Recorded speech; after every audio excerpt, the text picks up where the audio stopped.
अस्सलाम वालेकुम, welcome to Paragon kitchen. आज हम बनाएंगे बहुत ही झटपट से और एकदम चटपटी मसालेदार चिकन कलेजी पोटा की रेसिपी को। और सच में इसको बनाना इतना आसान है और आज जिस मेथड से मैं बनाने वाली हूँ ये बहुत ही टेस्टी बनके तैयार होगी। तो चलिए फटाफट से इसको बनाना शुरू करते हैं। यहाँ पर मैंने 500 ग्राम कलेजी चिकन की और पोटा लिया है। आपने सबसे पहले क्या करना है, इनको अच्छे तरीके से धो लेना है और फिर उसके बाद पोटे की बोटी थोड़ी छोटे साइज़ की रखेंगे और कलेजी की दरमियानी साइज़ की, क्योंकि कलेजी जल्दी गल जाती है और बहुत ही सॉफ्ट होती है और पोटा थोड़ा हार्ड होने की वजह से थोड़ा टाइम लगाता है, इसीलिए आपने छोटे साइज़ की पोटे की बोटियां बना लेनी है। आप दूसरी तरफ कढ़ाई रखेंगे चूल्हे पर और इसके अंदर डालेंगे आधा कप कुकिंग ऑयल। गर्म हो जाने पर इसके अंदर कलेजी और पोटा दोनों शामिल करेंगे। अब इसके अंदर यहाँ पर 2.5 टेबलस्पून के करीब मैंने अदरक और लहसुन का पेस्ट बनाकर रखा है, वो शामिल कर देंगे। अदरक लहसुन डालकर आपने इसको उस वक्त तक कुक करना है जब तक आपको यकीन हो जाए कि अदरक लहसुन की स्मेल, कच्चापन जो है वो बिल्कुल ख़त्म हो चुका है। अब देखिए इसका कलर भी चेंज हो गया है और अदरक लहसुन का कच्चापन भी यहाँ पर ख़त्म हो चुका है। अब आपने इसके अंदर 3 से 4 हरी मिर्चों का पेस्ट बनाकर वो शामिल कर देना है। यहाँ मैंने 4 से 5 ली है। ये जितनी चटपटी और मसालेदार बनके तैयार होती है उतना ही इसका टेस्ट खाने में मज़ेदार लगता है। अब हरी मिर्चें डालकर थोड़ी देर के लिए कुक करेंगे और फिर उसके बाद इसमें दूसरे कुटे हुए मसाले शामिल करेंगे। 1 टेबलस्पून यहाँ पर कुटी हुई लाल मिर्च इसमें शामिल कर देंगे।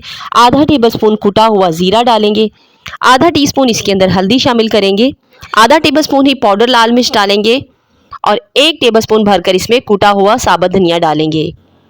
अब यहाँ पर इन मसालों को डाल करना आपने नमक इसमें हस्बे ज़रूरत शामिल करना है अपने टेस्ट के अकॉर्डिंग। यहाँ मैंने आधा टेबलस्पून इसके अंदर शामिल किया है। अब इन मसालों को डालकर आपने अच्छे तरीके से मिक्स कर लेना है। थोड़ी देर के लिए इसको इसी तरह कुक करेंगे। पानी का इस्तेमाल इस रेसिपी में बिल्कुल भी नहीं करेंगे। तो यहाँ देखिए थोड़ी देर पकने के बाद इसका कलर जो है वो इस तरह से हो गया है और थोड़ा घी भी निकलने लगा है।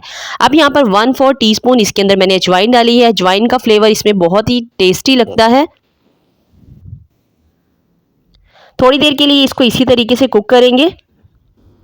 अब यहाँ पर हमने भुनाई इसकी अच्छी सी कर ली है, लेकिन कलेजी तो सॉफ्ट हो जाती है बहुत ही आसानी के साथ। लेकिन पोटे को गलाने के लिए यहाँ इसके अंदर दही शामिल करेंगे। आपने इसमें एक्स्ट्रा कोई भी पानी वगैरह शामिल नहीं करना। 150 ग्राम यहाँ मैंने दही डाली है और ये मेरे पास फ्रीज दही था। अब दही डालने के बाद इसको थोड़ी देर के लिए ढक कर रख देंगे, जिसके अंदर के पोटा जो है वो बहुत अच्छे तरीके से सॉफ्ट हो जाएगा। तो तब तक इसको कुक करना है जब तक एक्स्ट्रा पानी जो है मसाले का खुश्क हो जाए और घी किनारों पर आने लगे और पोटा भी अच्छे तरीके से सॉफ्ट हो जाए।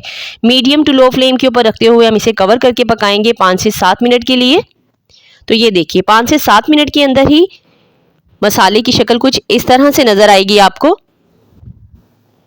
अब यहाँ पर हम आखिर में कुछ कुटे मसाले डालेंगे जिससे इसकी खुशबू बहुत ही टेस्टी हो जाएगी। सबसे पहले आधा टीस्पून इसमें डालेंगे भुना कुटा ज़ीरा।